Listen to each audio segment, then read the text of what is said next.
Big economic news this week. 50,000 General Motors employees have walked off the job at auto plants across the country, going on strike, demanding fair wages. Bernie Sanders says that he's, quote, proud to support the United Auto Workers Union, who are standing up to the greed of General Motors. I feel bad for these poor workers. They must be getting paid, what, like $7 an hour? The average salary for a GM worker, do we know? Well, all in with benefits, Greg, it's about $63 an hour. That's with benefits. You know, when you say that number, people go, wow, they're making $63 an hour. No, that's with benefits, everything in there. But compare that with Ford at $61, Fiat Chrysler at $55, and on average, the foreign auto plants here in the U.S., those workers with their benefits are at about $50 an hour. All these poor workers are making the equivalent of just $10,000 a month.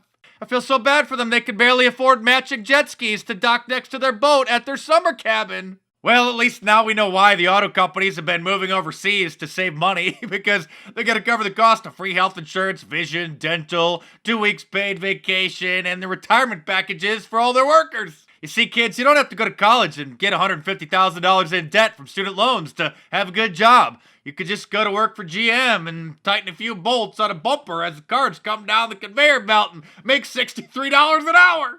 Let's not forget the only reason these people have a job is because $50 billion of our tax money bailed out General Motors after the financial collapse of 2008. The government bought a bunch of GM stock to prevent the company from completely shutting down, and later when they sold it, it turns out that they lost a grand total of $11.2 billion. So basically, our tax dollars are paying for these workers to have such fantastic benefit packages. Meanwhile, MSNBC's Katie Tur returned to the airwaves after taking 5 months off for maternity leave after having her baby, and she's now demanding that the government pay men and women for 5 months of maternity leave when they have kids.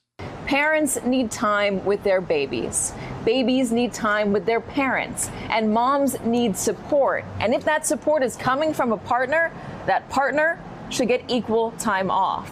Paid time off. Emphasis on paid. Under the Family Medical Leave Act, most new parents, mothers and fathers, can take up to 3 months off after having a new baby, and their employer has to keep their job open for when they return. But it's not paid time off. So the liberals want our tax dollars to pay new parents' salaries after they have kids. Of course, when you have kids, you get a tax cut, but that's not good enough. Now the liberals want us to pay for their health insurance so that they can have the kids, and then pay for their salaries once they do.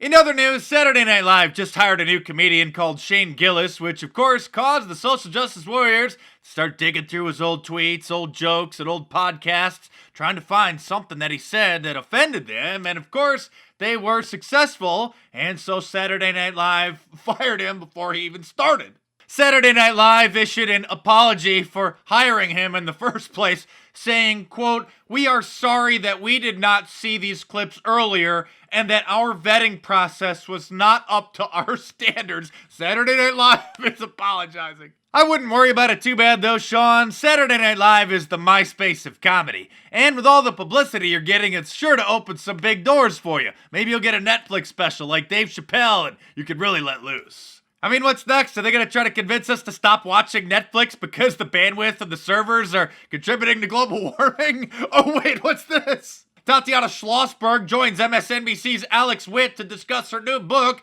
Inconspicuous Consumption, The Environmental Impact You Don't Know You Have, which is about how products ranging from Netflix to cashmere sweaters contribute to climate change.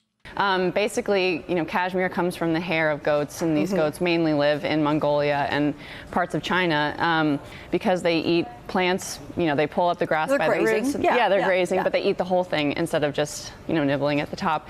And they also have really sharp hooves that kind of break up the soil. So the winds blow that sand east to Beijing and other parts of China, more industrial parts of China, and adds to air pollution there. So.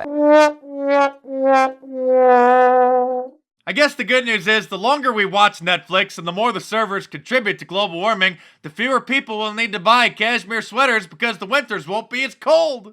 Which reminds me, you can order my I Love Global Warming shirt in a t-shirt, long sleeve, and a hoodie to support global warming and my channel. and get them in a whole bunch of different colors as well. So head on over to markdice.com or click the link in the description below and check them out.